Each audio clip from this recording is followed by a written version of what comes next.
Assalamu alaikum everyone, this is me Ibrahim Gaming Wala and I'm a student at Rehan School Online Academy and I'm 13 years old and I'm in 8th class.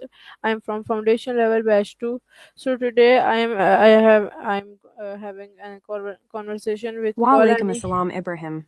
It's I'm great to meet you. okay. Sounds like you're diving into some exciting stuff at school. What are you into these days? Any favorite subjects or hobbies? Are you looking to chat about something specific? Or maybe you want to explore a new topic? I'm all ears. Awesome, what's on your mind? Anything you've been curious about or want to share? Okay, today I am having conversation with Kolani. So I will ask her some questions. Okay, Annie, hi, how are you? I'm doing great, thanks for asking. Just enjoying the day. How about you? How's your conversation with Quality going?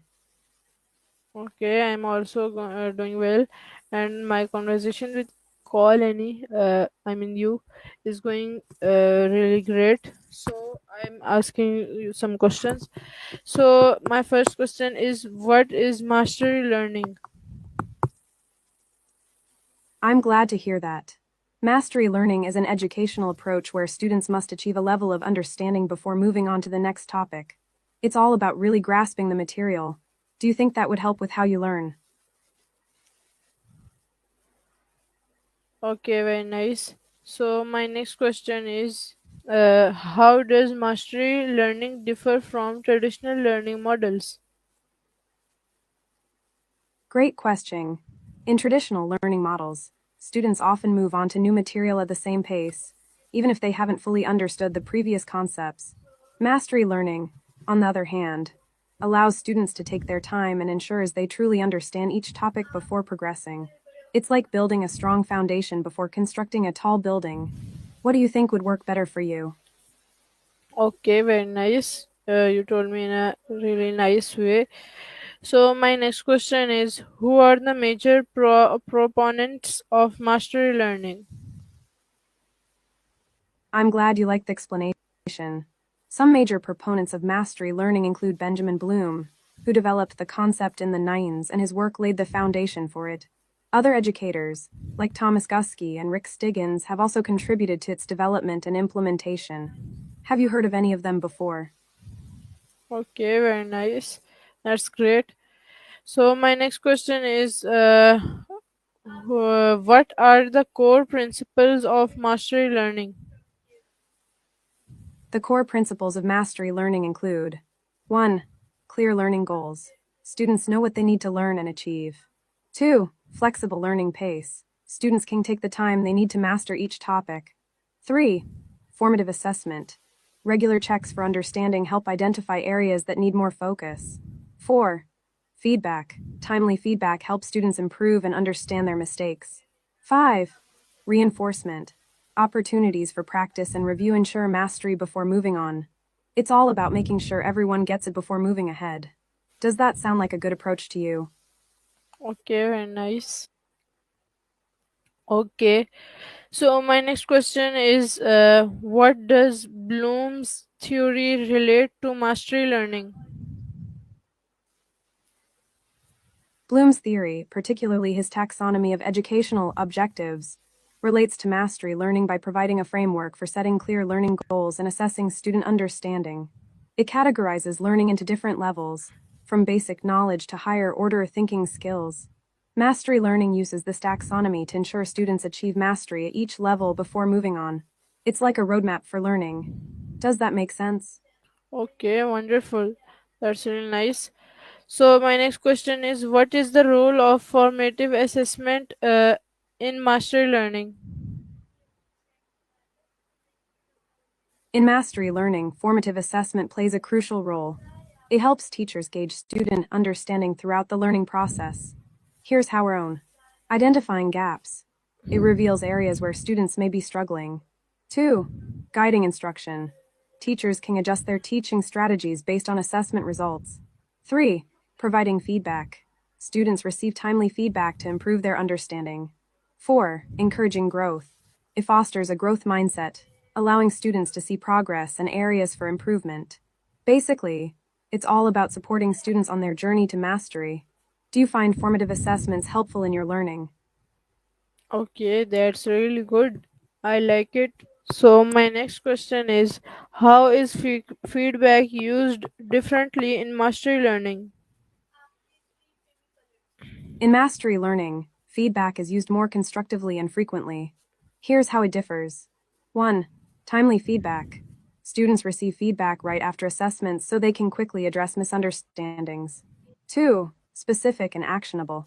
Feedback focuses on what students did well and what they need to improve, making it clear how to move forward. 3. Encouraging growth. It emphasizes effort and progress, helping students build confidence and motivation. 4. Ongoing process. Feedback is part of a continuous loop, allowing students to revise and resubmit work until they achieve mastery.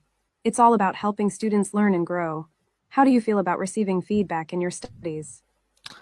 Okay, that's great. So, my next question is, what is meant by time is a variable and learning is the constant in mastery learning? In mastery learning, the phrase time is a variable and learning is the constant means that while the goal of learning is fixed, students must master the material. The time it takes for each student to reach that goal can vary. Time is a variable. Some students may need more time to understand a concept, while others might grasp it quickly. Learning is the constant. Regardless of how long it takes, the expectation is that all students will eventually master the material before moving on. This approach allows for personalized learning, catering to each student's needs. Does that perspective resonate with you? Okay, that's great. So, my next question is, how does mastery learning ensure educational equity? Equity.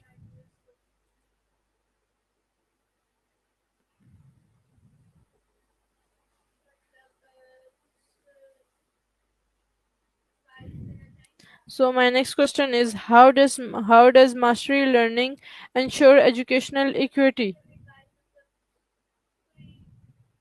Mastery learning promotes educational equity by providing all students with the opportunity to succeed, regardless of their starting point. Here's how: own individualized pace. Students can learn at their own speed, allowing those who need more time to fully grasp concepts without feeling rushed. 2. Focus on mastery. Everyone is held to the same high standard of mastery, ensuring that all students have the chance to achieve the same level of understanding. 3.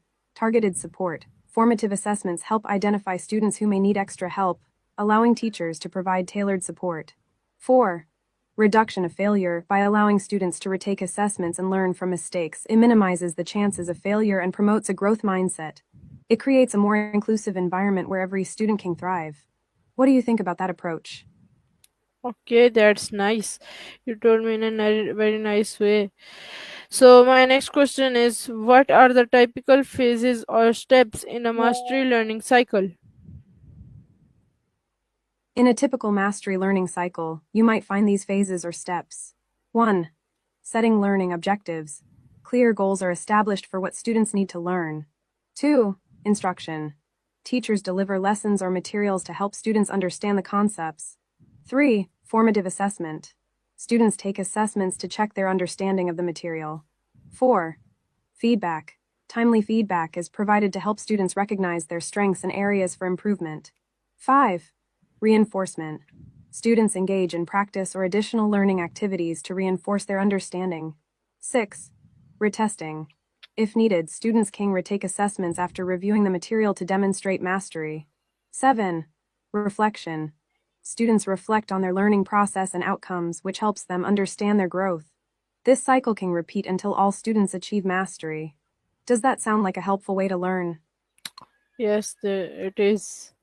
So, you told me in a very nice way. So, my next question is, how does mastery learning support student confidence? Mastery learning supports student confidence in several ways. 1. Achievable goals. By breaking down learning into smaller, manageable objectives, students can experience success more frequently. 2. Positive feedback. Regular, constructive feedback helps students recognize their progress and strengths, boosting their self-esteem. 3. Opportunities for improvement. Knowing they can retake assessments allows students to view mistakes as learning opportunities rather than failures. 4. Personalized learning. Students learn at their own pace, which helps them feel more in control of their learning journey. All of this contributes to a positive learning experience, making students feel more capable and confident. How do you think confidence impacts your learning? Okay, Annie, that's all for today. It was great to meet you today. So that's all for today, viewers. I hope you like it. So we will meet you in the next call, any session, a next interview, a next TEDx. So after that, Allah Hafiz.